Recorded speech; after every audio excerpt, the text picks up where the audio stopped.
We now come to the next personal statement. Carns. Mr. Speaker, with your permission, I'd like to make a speech on my resignation. I want to start by echoing the remarks of so many in the House on the 10th anniversary of the death of Jo Cox. Whilst I did not know Jo, I know what she stood for. Her unwavering commitment to equality has left a lasting legacy, and her words still ring true: more in common than divide us. Still true and still worth fighting for. I'd also like to pay tribute to my right honourable friend from Rosshaw and Coningsburgh. This is the second time I have followed you this week, and it's a privilege to do so.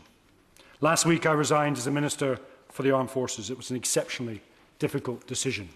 I've never quit anything in my life, and my mother will confirm that. She tried to get me to quit the Marines for 24 years, but she failed many times. But I spent those 24 years in uniform. I served in operations around the world. I commanded men and women in combat and carried responsibility for their lives. I buried friends and stood beside families receiving the worst news imaginable. So when I accepted ministerial office, I did so with a simple purpose: to serve those that serve us. I remain grateful to the Prime Minister for the opportunity to do so. I thank my ministerial colleagues, the individuals on this side of the House, civil servants, and above all, the servicemen and women I have had the privilege to represent. But there comes a point when honesty requires action, and for me that point came last week. As honourable members know, I came into politics for one reason, and that was to enact change. But to be able to work out where you're going, we must realise where we have come from. The Labour Party I joined is one that was chiselled out of the mines of the North East.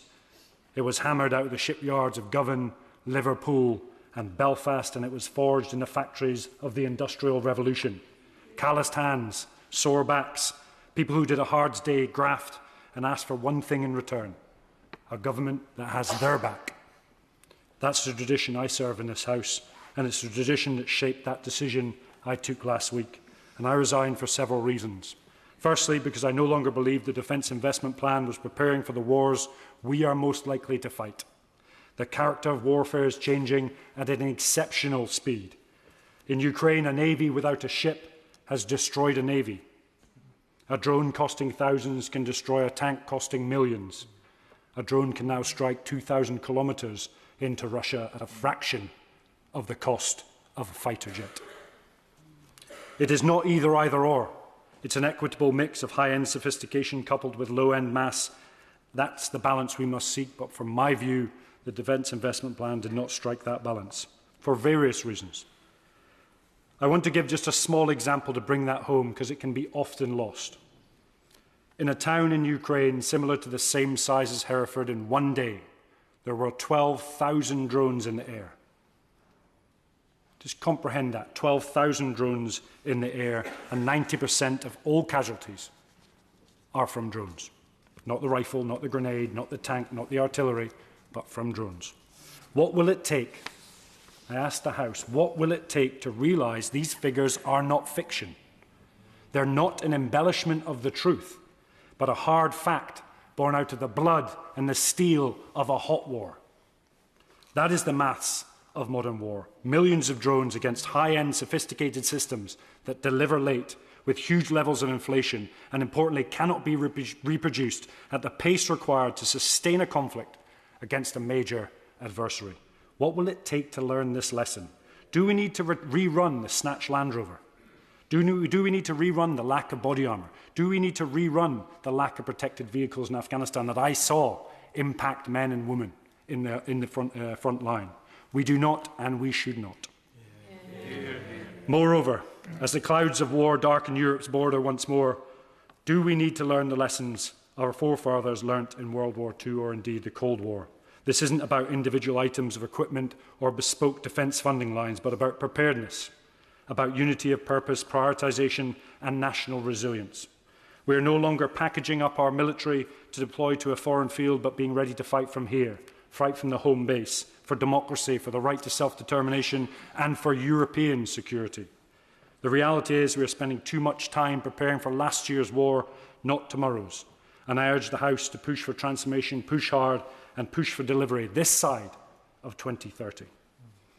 Secondly, because even if the plan had been right, it was not adequately funded. I do not lay all the blame at number 10 or number 11. I failed to make that conversation and that argument. But national security and economic security are not competing priorities. They are the same priority. A country that cannot defend itself will not stay prosperous for long. Put simply, a country that cannot defend itself will struggle to protect its prosperity. And thirdly, I left because I could no longer ignore the continued failure to address the treatment of our veterans in Northern Ireland. It's a difficult issue, and I cannot describe how difficult this fight has been. Whatever the view people have of the Troubles, a country owes a duty to those it sent into harm's way under lawful orders. That duty does not end when that uniform comes off. The Labour movement was built on a simple idea that the people who do the hard work this country asks of them deserves the backing of the state in return. Too many veterans have carried uncertainty for too long, while others have benefited from political accommodations that were never available to those who served, and I could not reconcile that with my own understanding of duty. But, Mr. Speaker, in slightly more detail, the IRA failed to achieve its political ends through the use of terrorist tactics. We must be exceptionally careful that we do not help them achieve those ends through other means. Constant, never-ending legal wranglings that undermine the contract between the nation and those that serve is neither a good use of taxpaying money nor an effective execution of strategy. Inquests, inquiries, and an independent commission creates a hierarchy of truth. It will cost us hundreds of millions for 15 years. Painting the state as an aggressor, supporting our adversaries, political objections, and causing untold anguish for those that only ever deployed to protect us. We have neither the political capital nor the resources to spare for this unjust journey. In broader terms, in 2026, security means more than military strength alone. It means secure borders, secure energy, secure jobs, and secure communities. It means knowing that if you work hard and contribute, one unexpected bill will not push your family into crisis. It means knowing your children will have opportunities you did not. These things are connected. They absolutely are. The cost of living is shaped by conflict thousands of miles from here. Hostile states target our infrastructure, our supply chains, our democracy. Energy security shapes economic security. Economic security shapes social cohesion. And importantly, above all else, social cohesion shapes national resilience. The old line between domestic policy and national security is breaking down in front of us. But, Mr. Speaker, our history points the way. In 1945, Britain was exhausted. We were in debt. Our cities had been bombed. Rationing went on for years, and yet Attlee's government did not conclude that Britain could afford one priority. It built the NHS. It expanded the welfare state. It invested in housing. And it took the decision that Britain would become a nuclear power. Those decisions came from the same understanding of what this government for, what Labour is for. A country worth defending should look after its people. A country that wants to look after its people must be secure enough to do so. That is the Labour tradition. It is also, I would argue, the British tradition at its very best. But somewhere along the way, we have stopped thinking like that. We begin treating defence, growth, energy, public services and social mobility as separate conversations. They are not. They are different parts of the same challenge, whether Britain can still provide security, opportunity and resilience for its people in a more dangerous world.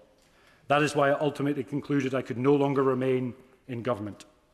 The issue was never simply a defence budget. It is whether government was moving with the urgency the moment demands. We know nearly 1 million young people outside education, employment or training. We know poor mental health costs this country hundreds of billions. We know our armed forces needs modernising. We know our adversaries are becoming more aggressive. We know our energy system remains exposed. We inherited a mess, but the population is fed up of pointing the finger. They're looking to us for courage, clarity and conviction to make the changes at scale and, importantly, the speed that the nation requires. But, Mr. Speaker, I've seen what our country can do. I've seen it in uniform. I've seen it in the communities across the nation. I've seen it on these benches where we are at our very best. The talent, the ideas, the passion, the courage, it's all here. Indeed, we have it all. I resign because I believe Britain and this Labour government can deliver.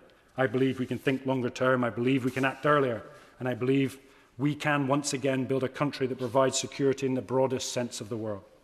Security for our nation, security for our communities, security for our working families, security for the next generation.